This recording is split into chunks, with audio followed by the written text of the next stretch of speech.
High fam, welcome back to YouTube channel. ಎಲ್ಲರೂ ಹೇಗಿದ್ದೀರಾ? Hope ಎಲ್ಲರೂ ಚೆನ್ನಾಗಿದ್ದೀರಾ ಅನ್ಕೊಳ್ತೀನಿ. ಆಕ್ಚುಲಿ ನೆನ್ನೆ ವ್ಲಾಗಲ್ಲಿ ನಾನು ಹೇಳಿದ್ದೆ ತುಂಬಾ ದಿನ ಆದ್ಮೇಲೆ ವ್ಲಾಗ್ ಮಾಡಿದ್ದೆ ಅಂತ. ನಾನು ಟ್ರೈ ಮಾಡ್ತಾ ಇದ್ದೀನಿ, ಅಟ್ಲೀಸ್ಟ್ 1 ವೀಕಲ್ಲಿ 1, 2 or 3 ವಿಡಿಯೋಸ್ ಆದರೂ ಹಾಕೋಣ ಅಂತ ಹೇಳ್ಬಿಟ್ಟು ಟ್ರೈ ಮಾಡ್ತಾ ಇದ್ದೀನಿ. ಸೊ ನೋಡೋಣ ಹೇಗಾಗುತ್ತೆ, ಯಾವ ಥರ ಶೆಡ್ಯೂಲ್ ಇರುತ್ತೆ ಆ ರೀತಿನಲ್ಲಿ ನಾನು ವಿಡಿಯೋಸ್ನ ಮಾಡ್ತೀನಿ.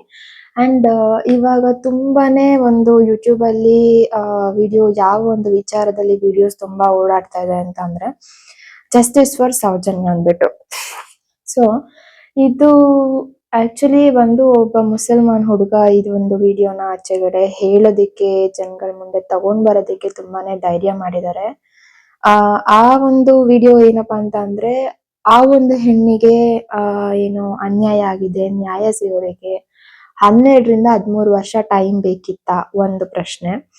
12-13 ವರ್ಷ ಟೈಮ್ ಬೇಕಿತ್ತ ಅನ್ನೋದಕ್ಕಿಂತ ದೊಡ್ಡವರು ಹೇಗೆ ಅಂತ ಅಂದ್ರೆ ಅಲ್ಲಲ್ಲೇ ಸತ್ಯನ ಮುಚ್ಚಾಕೊಂಡ್ ಬಿಡ್ತಾರೆ. ಸೊ ನಮ್ ಬೆಂಗಳೂರಲ್ಲೂ ಕೂಡ ತುಂಬಾ ನೋಡಿದೀವಿ ಇದನ್ನೆಲ್ಲಾನು. ಏನಾದ್ರು ಆತರ ಇನ್ಸಿಡೆಂಟ್ ಇತ್ತ ಅಂದ್ರೆ ದುಡ್ಡಿರೋರು ಏನೋ ಒಂದ್ ಮಾಡಿ ಮುಚ್ಚಾಕೊಂಡ್ ಬಿಡ್ತಾರೆ. ಬಟ್ ಅವರೇ ಬೇಕಿತ್ತ, ಅಮಾಯಕ ಹೆಣ್ಮಗುನೇ ಬೇಕಿತ್ತ? ಯಾವ ತರ ಹೆಣ್ಮಗುಗೆ ಪ್ರೊಟೆಕ್ಷನ್ ಇದೆ ಇವತ್ತು ಜೀವನ ಮಾಡೋದಕ್ಕೆ? ಏನು ಪ್ರೊಟೆಕ್ಷನ್ ಇಲ್ಲ. ಅವ್ರು ಹೇಳ್ತಾ ಇದ್ರು ಲೈವ್ ಅಲ್ಲಿ, ಏನಪ್ಪಾ ಅಂದ್ರೆ ಪ್ರತಿ ಒಂದು 27 minutes ಕೂಡ ಒಂದು ಹೆಣ್ಮಗು ಮೇಲೆ ಅತ್ಯಾಚಾರ ನಡೀತಾ ಇದೆ ಅಂತ. ಪ್ರತಿ 27 minutes, not days or months, ಪ್ರತಿ 27 minutes ಕೂಡ ಒಂದು ಹೆಣ್ಮಗು ಮೇಲೆ ಅತ್ಯಾಚಾರ ನಡೀತಾ ಇದೆ ಅಂತ ಹೇಳಿದ್ರು. ಇದನ್ನ ಹೆಂಗ್ ತಡೀತಾರೆ ಏನು ನಿಜವಾಗ್ಲೂ ಗೊತ್ತಿಲ್ಲ. ಇವತ್ತೊಂದು ಹೆಣ್ಮಗುನ ಎರ್ತಿದ್ದಾರೆ ಅಂತ ಅಂದ್ರೆ ಒಬ್ಬ ತಾಯಿ ಆದವಳು ಎಷ್ಟು ಯೋಚನೆ ಮಾಡ್ತಾಳೆ ಅಂತ ಅಂದ್ರೆ, ಈ ಕೆಟ್ಟ ಪ್ರಪಂಚದಲ್ಲಿ, ಈ ಒಂದು ಕೆಟ್ಟ ಜನಗಳ ಮಧ್ಯದಲ್ಲಿ ಹೇಗೆ ನನ್ನ ಮಗುನ ನಾನು ಪ್ರೊಟೆಕ್ಟ್ ಮಾಡ್ಕೋಬೇಕು ಅನ್ನೋ ಒಂದು ವಿಚಾರದಲ್ಲಿ ತುಂಬಾನೇ ಡಿಪ್ರೆಸ್ಡ್ ಆಗ್ತಾಳೆ ಅಂದ್ರೆ ತಾಯಿ ಆದವಳು. ಬಟ್ ಗೊತ್ತಿಲ್ಲ, ನಮ್ ಜನರೇಷನ್ ತುಂಬಾನೇ ಚೇಂಜಸ್ ಇತ್ತು. ಅವಾಗ ಇಲ್ಲೊಂದ್ ಕೇಳ್ತಾ ಇದ್ವಿ ನಮ್ಮ ಒಂದು ಚೈಲ್ಡ್ಹುಡ್ ಜನರೇಷನ್ ಅಲ್ಲಿ. ಬಟ್ ಇವಾಗ ಏನ್ ದಿನಕ್ಕೆ ಏನಿಲ್ಲ ಅಂದ್ರೆ 1-2-3 ಕೇಸ್ನಾದ್ರೂ ಈ ತರದ ಒಂದು ವಿಚಾರಗಳನ್ನ ನ್ಯೂಸ್ ಅಲ್ಲಿ ಆಗಿರ್ಬೋದು ಅಥವಾ ಸೋಷಿಯಲ್ ಮೀಡಿಯಾದಲ್ಲಿ ಆಗಿರ್ಬೋದು ತುಂಬಾನೇ ಕೇಳ್ತಾ ಇರ್ತೀವಿ. ತುಂಬಾ ಕಷ್ಟ ಇದೆ. ಮತ್ತೆ ಇನ್ನೂ ಒಂದಷ್ಟು ಜನ ಏನ್ ಅವ್ರಿಗೆ ಕಮೆಂಟ್ಸ್ ಆಗ್ತಿದ್ದಾರೆ. ಅಂಡ್ ನ್ಯೂಸ್ ಏನ್ ಬಂದಿತ್ತಂದ್ರೆ, ಸಮೀರ್ ಅವರು ಒಬ್ಬ ಮುಸಲ್ಮಾನ್ ಧರ್ಮದವರು, ಅವ್ರು ನಮ್ಮ ಹಿಂದೂ ಧರ್ಮಕ್ಕೆ, ಹಿಂದೂ ದೇವಸ್ಥಾನಕ್ಕೆ ಅವಮಾನ ಮಾಡ್ತಿದ್ದಾರೆ ಅಂತ ಹೇಳಿ. ಸೊ ಇನ್ನೊಂದೇನಪ್ಪಾ ಅಂತ ಅಂದ್ರೆ, ಮೇನ್ ಟಾಪಿಕ್ ಬಂದು ಇದನ್ನ ಕಮೆಂಟ್ ಮಾಡಿರೋರಾಗಿರ್ಲಿ, ಇದನ್ನ ಟ್ರೋಲ್ ಮಾಡ್ತಾ ಇರೋರಾಗಿರ್ಲಿ, ಅವ್ರ ವಿಡಿಯೋನ ಪೂರ್ತಿ ನೋಡಿಲ್ವಾ ಅಂತ ನಾನ್ ಕೇಳೋದು. ಯಾಕಂತ ಅಂದ್ರೆ ಅವ್ರು ಯಾವ್ದೇ ಕಾರಣಕ್ಕೂ ಹಿಂದೂ ಧರ್ಮನ ಆಗ್ಲಿ, ಧರ್ಮದ ಸುದ್ದಿ ತೆಗ್ದಿಲ್ಲ, ಜಾತಿ ಸುದ್ದಿ ತೆಗ್ದಿಲ್ಲ, ಹಾಗೆ ದೇವಸ್ಥಾನದ ಸುದ್ದಿ ಅಂತೂ ಮೊದ್ಲಾಗೆ ತೆಗ್ದಿಲ್ಲ. ನನ್ಗೂ ಟೈಮ್ ಇರ್ಲಿಲ್ಲ. ಸೊ ನಾನು ಊಟ ಮಾಡ್ಕೊಂತ ವಿಡಿಯೋನ ಕೇಳಿದೀನಿ, ಆಡಿಯೋನ ಕೇಳಿದೀನಿ, ವಿಡಿಯೋ ನೋಡಿದೀನಿ, ಅಂಡ್ ನಾನು ಕುಕಿಂಗ್ ಮಾಡ್ತಾ ನೋಡಿದೀನಿ, ಕೇಳಿದೀನಿ. ಹಂಗಿರ್ಬೇಕಾದ್ರೆ ಅವರು ಧರ್ಮ ಜಾತಿ ಅನ್ನೋ ವಿಚಾರದಲ್ಲಿ ಬಂದಿಲ್ಲ. ಒಂದು ಹೆಣ್ಮಗು ಇವತ್ತು ಅಲ್ಲಿ ಯಾರೋ ಒಂದ್ ಹೆಣ್ಮಗುಗಾಗಿದೆ, ನಾಳೆ ನಮ್ಮನೇಲೂ ಯಾವ್ದೋ ಒಂದ್ ಹೆಣ್ಮಗುಗಾಗ್ಬೋದಲ್ವಾ ಅನ್ನೋ ಒಂದು ಧೈರ್ಯ ಮಾಡಿ ಅವ್ರು ಆಚೆ ತೆಗ್ದಿದ್ದಾರೆ ವಿಚಾರನ. ಬಟ್ ಅದನ್ನ ಅಕ್ಸೆಪ್ಟ್ ಮಾಡ್ಬೇಕು, ಒಂದ್ ಹೆಣ್ಮಗುಗೋಸ್ಕರ ಹೋರಾಟ ಮಾಡ್ತಿದ್ದಾರೆ ಅಂತ ಹೇಳಿ. ಅದ್ ಬಿಟ್ಟು ಜನ ಸಮೀರ್ ಬಂದು ಏನು ಮುಸಲ್ಮಾನ್ ಧರ್ಮದವನು, ಅವ್ನು ನಮ್ಮ ಹಿಂದೂ ಧರ್ಮದ ದೇವಸ್ಥಾನದ ಬಗ್ಗೆ ಅವಮಾನ ಮಾಡ್ತಿದ್ದಾನೆ, ಖಂಡಿತ ಇಲ್ಲ. ಅದು ಅವರ ಏನು ಊಹಾಪೋಹಗಳಂತಾರಲ್ಲ, ಸೊ ಆ ರೀತಿನಲ್ಲಿ ಮಾತಾಡ್ತಿದ್ದಾರೆ ತುಂಬಾ ಜನ.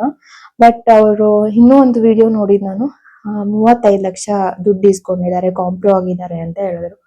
ಇಲ್ಲ ಪಾಪ ಅವ್ರು, ನಿನ್ನೆ ಕೂಡ ವ್ಲಾಗ್ ನಾನು ಅವ್ರದ್ದು ಅಂದ್ರೆ ಯಾವಾಗ ಈ ಇನ್ಸಿಡೆಂಟ್ ತುಂಬಾ ತೀವ್ರ ಆಗಿ ಓಡಾಡ್ತಾ ಇತ್ತು, ಎಲ್ಲರೂ ಹಾಕೋದಕ್ಕೆ ಸ್ಟಾರ್ಟ್ ಮಾಡಿದ್ರು. ಸೊ ನಾನು ಕೂಡ ಆ ಪೇಜ್ ನ ಸಬ್ಸ್ಕ್ರೈಬ್ ಮಾಡಿ ಒಂದೊಂದ್ ಹಾರ್ಗೂ ಕೂಡ ಅದನ್ನ ಚೆಕ್ ಮಾಡ್ತಾ ಇರ್ತೀನಿ, ಏನಾಗಿತ್ತು, ಏನಾದ್ರು ಅಪ್ಡೇಟ್ಸ್ ಬಂದಿದ್ಯಾ ಅಂದ್ಬಿಟ್ಟು. ನಿಜವಾಗ್ಲೂ ಹೇಗಂತ ಅಂದ್ರೆ, ಯಾರೋ ಈಗ ನಮ್ ಕೈಲಿ ಆಗೋದಿಲ್ಲ. ಇವಾಗ ನಿಮ್ಮನೇಲೆ ಆಗ್ಲಿ ನಮ್ಮನೇಲೆ ಆಗ್ಲಿ ಯಾರು ಒಬ್ರೇ ನಿಂತು ಹೋಗಿ ಫೈಟ್ ಮಾಡೋದಿಕ್ ಆಗೋದಿಲ್ಲ, ಎದ್ರಾಕೊಳಕ್ ಆಗೋದಿಲ್ಲ ಯಾರುನು. ಅಂತದ್ರಲ್ಲಿ ಯಾರೋ ಒಬ್ರು ನಮ್ ಸಮಾಜದ ಹೆಣ್ಮಕ್ಳಿಗೋಸ್ಕರ ಯಾರೋ ಒಬ್ರು ಫೈಟ್ ಮಾಡಕ್ ರೆಡಿ ಇದ್ದಾರೆ ಅಂತ ಅಂದ್ರೆ, ಸೊ ನಮ್ ಕೈಲಾದ್ರೆ ನಾವ್ ಸಪೋರ್ಟ್ ಮಾಡ್ಬೇಕು, ಇಲ್ಲ ಅಂದ್ರೆ ಬಾಯಿ ಮುಚ್ಕೊಂಡ್ ಸುಮ್ನೆ ಇರ್ಬೇಕು. ಅಂತದ್ರಲ್ಲಿ ಯಾರೋ ಈ ತರ ಎಲ್ಲ ಕಮೆಂಟ್ ಹಾಕ್ದಾಗ ಅವ್ರಿಗೂ ನೋವಾಗುತ್ತೆ. ಮತ್ತೆ ಅವ್ರಿಗೆ ತುಂಬಾ ಬೆದರಿಕೆಗಳು ಬಂದಿದೆ ಅಂತೆ, ಅಂಡ್ ಅವ್ರಿಗೆ ಕೋರ್ಟ್ ಇಂದ ನೋಟಿಸ್ ಕೂಡ ಬಂದಿದೆ, ಪೊಲೀಸ್ ಕಡೆಯಿಂದ ಅರೆಸ್ಟ್ ವಾರೆಂಟ್ ಕೂಡ ಬಂದಿತ್ತಂತೆ. ಅವ್ರು ಇರೋದು ಬೆಂಗಳೂರಲ್ಲಿ ಇರ್ಬೋದೇನೋ, ಗೊತ್ತಿಲ್ಲ ಎಲ್ಲಿ ಅಂದ್ಬಿಟ್ಟು. ಬಟ್ ಅವ್ರು ಇರೋದೆಲ್ಲಿ, ಅಂಡ್ ಅವ್ರಿಗೆ ಬಳ್ಳಾರಿಯಿಂದ ಏನು ಪೊಲೀಸ್ ನೋಟಿಸ್ ಬಂದಿತ್ತಂತೆ ಅರೆಸ್ಟ್ ವಾರೆಂಟ್ದು. ಸೊ ಅವರಲ್ಲಿ ಇಲ್ಲ ನನ್ಗೆ ಭಯ ಆಗ್ತದೆ ತುಂಬಾ ಅಂತ ಹೇಳಿ ಒಬ್ಬರ ಹತ್ರ ರಿಕ್ವೆಸ್ಟ್ ಮಾಡ್ಕೊಂಡು ವಿಡಿಯೋಸ್ ಎಲ್ಲ ಪೋಸ್ಟ್ ಮಾಡೋದಕ್ಕೆ ಸ್ಟಾರ್ಟ್ ಮಾಡಿದ್ಮೇಲೆ ಇನ್ನೊಬ್ರು ಮಂಜಣ್ಣ ಅಂತ ಏನೋ ಅವ್ರು ಬಂದು ಕಾಂಟ್ಯಾಕ್ಟ್ ಮಾಡ್ತಾರೆ. ಅವ್ರನ್ನ ಡೈರೆಕ್ಟ್ ಮೆಸೇಜ್ ಮಾಡ್ಕೊಂಡು ಕಾಂಟ್ಯಾಕ್ಟ್ ಮಾಡಿ ಅವ್ರು ಬಂದು ಇವ್ರ ಮನೇಲಿ ಸೇರ್ಕೊಳ್ತಾರೆ. ಈಗ ಯಾರೇ ಆಗಿರ್ಲಿ, ಇವಾಗ ಒಂದು ಫ್ಯಾಮಿಲಿ ಅಂತ ಬಂದಾಗ ಅಪ್ಪ ಅಮ್ಮ ಅಣ್ಣ ತಂಗಿ ಅಕ್ಕ ಎಲ್ಲರೂ ಇದ್ದೇ ಇರ್ತಾರೆ.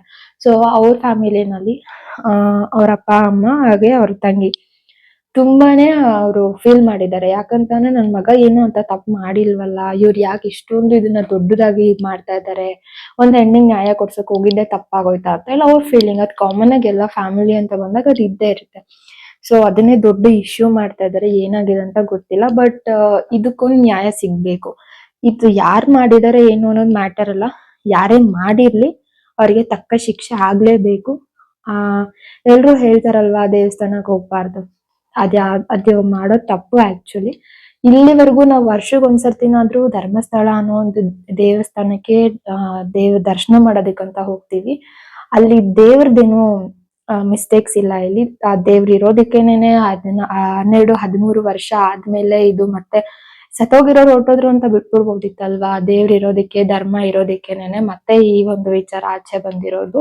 ಸೊ ದಯವಿಟ್ಟು ಯಾರು ಆ ರೀತಿನಲ್ಲಿ ಮನ್ಸಿಗೆ ಹಾಕೊಂಡು ಸುಮ್ನೆ ಅವ್ರಿಗೆ ಒಂದು ಕಮೆಂಟ್ ಹಾಕ್ದಾಗ ಅವ್ರು ನೆಕ್ಸ್ಟ್ ಈ ತರ ಅಪ್ಡೇಟ್ಸ್ ನ ಕೊಡೋದಿಕ್ಕೆ ಹಿಂದೆ ಉಳ್ಕೊಳ್ತಾರೆ.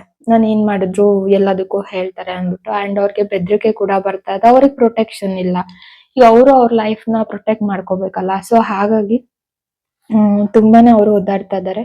ಬಟ್ ನೋಡೋಣ ಇದು ಇನ್ನು ಎಲ್ಲಿ ಹೋಗುತ್ತೆ ಅಪ್ಡೇಟ್ಸ್ ಅಂತ ಹೇಳಿ. ಅಂಡ್ ಅದು ಧರ್ಮಸ್ಥಳ ಬಂದು ನಮ್ಮ ಹಿಂದೂ ಧರ್ಮದಲ್ಲ ಅಂತ ಅವರೇ ಅದನ್ನ ಹೇಳಿಕೆ ಕೊಟ್ಟಿದ್ದಾರೆ. ಅದು ಸುಪ್ರೀಂ ಕೋರ್ಟ್ ಅಲ್ಲಿ ಸಿಗ್ನೇಚರ್ ಮಾಡಿ ಹೇಳಿಕೆ ಕೊಟ್ಟಿದ್ದಾರೆ ಅಂತಾನು ಕೂಡ ವಿಚಾರ ಬಂತು. ಇದು ಜೈನ್ ಧರ್ಮಕ್ಕೆ ಸೇರಿದ್ದು, ಅವರು ಕೂಡ ಜೈನ್ ಧರ್ಮದವರು ಅಂತ ಹೇಳಿ ಹೇಳಿಕೆ ಕೊಟ್ಟಿದಾರಂತೆ. ಸೊ ಇದು ಕೂಡ ಸುಪ್ರೀಂ ಕೋರ್ಟ್ ಅಲ್ಲಿ ಫೈಲ್ ರಿಜಿಸ್ಟರ್ ಆಗಿದೆ ಅಂತ ಹೇಳಿ ವಿಚಾರ ಬಂದಿತ್ತು. ಏನಂತ ಅಂದ್ರೆ ಗೊತ್ತಿಲ್ಲ ಯಾವ ತರ ಹೆಣ್ಮಕ್ಳನ್ನ ಪ್ರೊಟೆಕ್ಟ್ ಮಾಡ್ಕೋಬೇಕು, ಹೆಣ್ಮಕ್ಳಿಗೆ ಯಾವ ತರ ಸೇಫ್ಟಿ ಇದೆ ನಮ್ಮ ಈ ಒಂದು ಜನರೇಷನ್ ಅಲ್ಲಿ ಅಂತ ಗೊತ್ತಿಲ್ಲ. ಅವಾಗೆಲ್ಲ ಹೇಳೋರು ಬಟ್ಟೆ ವಿಚಾರದಲ್ಲಿ ಅಳಿಯೋರು, ವಯಸ್ಸಾಗಿರೋರು ನಮ್ಮ ಹಿಂದಿನ ಅಂದ್ರೆ ಜನರೇಷನ್ ಅಲ್ಲಿ ಏನಾದ್ರು ಈ ತರ ಕೇಸ್ಗಳನ್ನ ಕೇಳಿದಾಗ ಅವ್ರು ಹೇಳ್ತಿದ್ದು ಒಂದೇ, ಕರೆಕ್ಟ್ ಆಗಿ ಮೈ ತುಂಬ ಬಟ್ಟೆ ಹಾಕೊಂಡಿದ್ರೆ ಏನ್ ಆಗ್ತಿರ್ಲಿಲ್ಲ ಹಂಗೆ ಹಿಂಗೆ ಅಂತ. ಹೌದು, ಒಪ್ಕೊಳ್ಳೋಣ, ಅವಾಗಿನ ಜನರೇಷನ್ ಅಲ್ಲಿ ಆ ರೀತಿಲಿತ್ತು. ಒಂದ್ ಮಗು 7 ತಿಂಗಳು ಮಗು ಮೇಲೆ ಅತ್ಯಾಚಾರ ಆಗಿದೆ ಅಂತ ಅಂದ್ರೆ ಮಗು ಯಾವ ಬಟ್ಟೆ ಹಾಕೊಂಡು ಓಡಾಡ್ಬೇಕು ಅಲ್ವಾ? ಸೊ ಬಟ್ಟೆ ಮ್ಯಾಟರ್ ಅಲ್ಲ ಇಲ್ಲಿ, ಬಟ್ ಅದನ್ನ ಎಷ್ಟು ಲೆವೆಲ್ಗೆ ಅವ್ರ ಮೈಂಡ್ ಸೆಟ್ ಹಾಳಾಗ್ಬಿಟ್ಟಿರುತ್ತೆ ಅಂತೀನಿ. ಏನ್ ಮಾತಾಡ್ಬೇಕಂತಾನೆ ಗೊತ್ತಾಗ್ತಾ ಇಲ್ಲ. ಸೊ ನೋಡೋಣ, ಸೌಜನ್ಯ ಅವರ ಆತ್ಮಕ್ಕೆ ಈಗ್ಲಾದ್ರೂ ಶಾಂತಿ ಸಿಗ್ಲಿ, ಈಗ್ಲಾದ್ರೂ ಅವರ ಇದೇನ್ ಕೇಸ್ ಇತ್ತಲ್ಲ, ಸೊ ಇದಕ್ಕೆ ನ್ಯಾಯ ಸಿಗ್ಬೇಕು. ಸೊ ನಾವು ಕೂಡ ಅದೇ ರೀತಿನಲ್ಲಿ ಪ್ರೇ ಮಾಡೋಣ ದೇವ್ರ ಹತ್ರ, ಆ ಮಂಜುನಾಥ ಸ್ವಾಮಿ ಹತ್ರನೇ ಇದೇ ವಿಚಾರದಲ್ಲಿ ಪ್ರೇ ಮಾಡೋಣ. ಅಂಡ್ ನೀವೆಲ್ಲರೂ ಹೋಗಿ, ಎಲ್ರು ಅಷ್ಟೇ ದೇವಸ್ಥಾನಕ್ಕಂತ ಹೋಗ್ತೀರಾ, ದೇವಸ್ಥಾನಕ್ಕಂತ ಹೋದ್ಮೇಲೆ ದೇವ್ರಿಗೆ ಕೈ ಮುಕ್ಕೊಂಡು ಬಂದ್ಬಿಡಿ. ಈಗ ಅವ್ರು ನಾವೇ ಹಾಕಿರೋ ದುಡ್ಡಲ್ಲಿ ಎಷ್ಟೊಂದೆಲ್ಲ ಬೆಳವಣಿಗೆನ ಮಾಡ್ಕೊಂಡಿರ್ತಾರಲ್ವಾ. ಸೊ ದೇವ್ರಿಗೆ ಯಾಕೆ ದುಡ್ಡು ಕೊಟ್ಬಿಟ್ಟು ಬರ್ಬೇಕು ಹೋಗಿ ನೀವು, ನಾನ್ ಕೇಳೋದು. ಯಾಕಂದ್ರೆ ತಪ್ಪಿದೆ ಅಂತ ಅನ್ಸಿದ್ರೆ ಯಾರಾದ್ರೂ ಗೊತ್ತಿಲ್ಲ ಇದ್ರಲ್ಲಿ ಏನ್ ಹೇಳ್ಬೇಕಂದ್ಬಿಟ್ಟು. ನನ್ಗೆ ತಪ್ಪ ಅನ್ಸಿಲ್ಲ. ಯಾಕಂತ ಅಂದ್ರೆ ನಾವ್ ದೇವಸ್ಥಾನಕ್ಕೆ ಇಲ್ಲಿಂದ ಖರ್ಚು ಮಾಡ್ಕೊಂಡು ಹೋಗಿರೋದೇ ದೇವ್ರನ್ನ ನೋಡಕಲ್ವಾ. ನೀವು ದೇವ್ರನ್ನ ನೋಡ್ಕೊಂಡ್ ಬನ್ನಿ, ದೇವ್ರೇನ್ ದುಡ್ಡು ಎತ್ಕೊಳ್ಳುತ್ತಾ ಮನೆ ನನಗೆ ಕೊಡು ಅಂತ ಹೇಳಿ, ಅಥವಾ ಕೇಳುತ್ತಾ? ನಿಮ್ ಕೈಲಾದ್ರೆ ಅದೇ ದುಡ್ಡಿನಲ್ಲಿ ಯಾರಿಗಾದ್ರೂ ಏನಾದ್ರು ಸಹಾಯ ಮಾಡಿ. ಅದ್ ಬಿಟ್ಬಿಟ್ಟು ಉಂಡಿಗೆ ಹಾಕೋದು ಅದೆಲ್ಲ ಮಾಡ್ಬೇಡಿ. ಅದೆಲ್ಲ ಮಾಡಿ ಮಾಡಿ ಅವ್ರು ಬೆಳವಣಿಗೆ ಆಗ್ತಾರೆ ಹೊರತು ನೀವೇನು ಇದಾಗಲ್ಲ. ಜನ ಎಲ್ಲಿ ಅಸಹಾಯಕ ಜನ ಇರ್ತಾರಲ್ವಾ, ಸೊ ಅವರಿಗೆ ನಾವು ಆ ದುಡ್ಡನ್ನ ಏನಾದ್ರು ಒಂದು ಹೆಲ್ಪ್ ಮಾಡೋಣ. ಸೊ ಆ ತರದಲ್ಲಿ ನಾವು ದೇವ್ರನ್ನ ಕಾಣೋಣ. ದೇವ್ರ ಮಾಡ್ಬೇಕು, ಕೈ ಮುಗಿಬೇಕು, ದೇವ್ರಿಗೆ ಏನ್ ಮಾಡ್ಬೇಕು, ಏನ್ ಸಲ್ಲಿಸ್ಬೇಕು. ಮತ್ತೆ ಇನ್ನೊಂದೇನಂತ ಅಂದ್ರೆ ದೇವ್ರು ಏನ್ ನಮ್ಮ ಹತ್ರ ಎಕ್ಸೆಪ್ಟ್ ಮಾಡ್ತಾರೋ ಅದನ್ನ ನಮ್ಮಿಂದ ತಗೊಳ್ತಾರೆ. ಅವರು ದೇವ್ರೇ ಆಗಿರ್ಬೋದು ಅಥವಾ ಮನುಷ್ಯನ ರೂಪದಲ್ಲೇ ಆಗಿರ್ಬೋದು, ತಗೊಳ್ತಾರೆ. ಅದನ್ನ ಮಾತ್ರ ಬಿಡಲ್ಲ. ಬಟ್ ಏನ್ ಹೇಳ್ಬೇಕಂತ ಗೊತ್ತಾಗ್ತಾ ಇಲ್ಲ ಈ ವಿಚಾರದಲ್ಲಿ. ತುಂಬಾನೇ ನಂಗೆ ಫಸ್ಟ್ ಆ ವಿಡಿಯೋ ನೋಡಿದ ತಕ್ಷಣ ನಂಗೆ ಅನ್ಸಿದ್ದಿಷ್ಟೇ, ವರ್ಷನೂ ಅವ್ರ ಹೆಸರಲ್ಲಿ ಕಾಲೇಜಸ್ ಸ್ಟೂಡೆಂಟ್ಸ್ ಮತ್ತೆ ಅವ್ರ ಪೇರೆಂಟ್ಸ್ ಎಲ್ಲರನ್ನು ಅವ್ರ ಫೋಟೋ ಇಟ್ಟು ಪೂಜೆ ಮಾಡಿ ಅವ್ರು ಒಂದು ಏನು ಸತ್ಯ ದಿನ ಇತ್ತು ಅದನ್ನೆಲ್ಲಾನು ನಡೆಸ್ತಾ ಇದ್ರು, ಹೋರಾಟ ಮಾಡ್ತಾ ಇದ್ರು. ಬಟ್ ಹೋರಾಟ ಮಾಡ್ತಾ ಇದ್ರು ಅಷ್ಟೇ, ಇಲ್ಲಿವರೆಗೂ ನ್ಯಾಯ ಸಿಕ್ಕಿ ಇಲ್ಲಿವರೆಗೂ ಬಂದಿದ್ದಿರ್ಲಿಲ್ಲ ನಾನ್ ನೋಡ್ದಾಗೆ. ಬಟ್ ಇಲ್ಲಿ ಆದ್ರೂ ಮುಂದಕ್ಕೆ ಮೂವ್ ಆಗ್ಲಿ ಇದು ಅಂತ ಹೇಳಿ ಪ್ರೇ ಮಾಡೋಣ. ಅಂಡ್ ಇನ್ನೊಂದ್ ಏನಂತ ಅಂದ್ರೆ, ಯಾರು ಅರೆಸ್ಟ್ ವಾರೆಂಟ್ ತಗೊಂಡ್ ಹೋಗ್ಬಾರ್ದು ಅವ್ರ ಹತ್ರ ಅಂತ ಹೇಳಿ ಸುಪ್ರೀಂ ಕೋರ್ಟ್ ಈಗ ತಾನೇ ಆದೇಶ ಮಾಡಿದೆ ಅವರಿಗೆ. ಇನ್ನ ಸಮೀರ್ ಅವರು ಸೇಫ್ ಝೋನ್ ಅಲ್ಲಿ ಇರ್ತಾರೆ ಅಂತ ನಾವ್ ಅನ್ಕೋಬಹುದು. ಬಟ್ ಹೇಳಕ್ ಆಗಲ್ಲ ಏನ್ ಆಗುತ್ತೆ ಏನು ಅಂದ್ಬಿಟ್ಟು. ಅವ್ರಿಗೆ ಆಲ್ರೆಡಿ ಬೆದರಿಕೆ ಎಲ್ಲ ಬಂದಿದೆ, ಡಿಲೀಟ್ ಮಾಡ್ಸೋದಕ್ಕೆಲ್ಲಾನು ತುಂಬಾ ಟ್ರೈ ಮಾಡಿದ್ದಾರೆ. ಬಟ್ ಅವರು ಡಿಲೀಟ್ ಮಾಡಿಲ್ಲ. ಒಂದ್ಸಲ ಏನೋ ಡಿಲೀಟ್ ಆಗಿತ್ತಂತೆ, ಮತ್ತೆ ಅವ್ರು ಅಪ್ಲೋಡ್ ಮಾಡಿದ್ದಾರೆ. ಅಪ್ಲೋಡ್ ಮಾಡಿದ್ಮೇಲೆ ನಾರ್ಮಲ್ ಆಗೇ ಹೋಗಿದೆ. ಏನಪ್ಪಾ ಅಂತಂದ್ರೆ 1,30,30,00,000 ಏನೋ ವ್ಯೂಸ್ ಹೋಗಿದೆ ಅದು ಒಂದು video. Just 7 days 7 or 5 days ಏನೋ ಆಗಿತ್ತು ಅನ್ಸುತ್ತೆ ಅವ್ರು ಅಪ್ಲೋಡ್ ಮಾಡಿ. ಅಷ್ಟಕ್ಕೇನೆ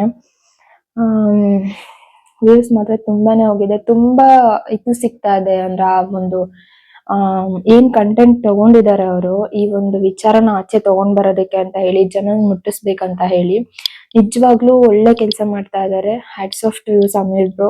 ನೀವ್ ಯಾವ ಧರ್ಮದವರಾಗಿದ್ರು ನಮಗ್ ಬೇಡ, ಅದು ನಮ್ ಹೆಣ್ಮಕ್ಳಿಗೋಸ್ಕರ ಹೋರಾಡ್ತಾ ಇದ್ದೀರಾ. Thank you so much.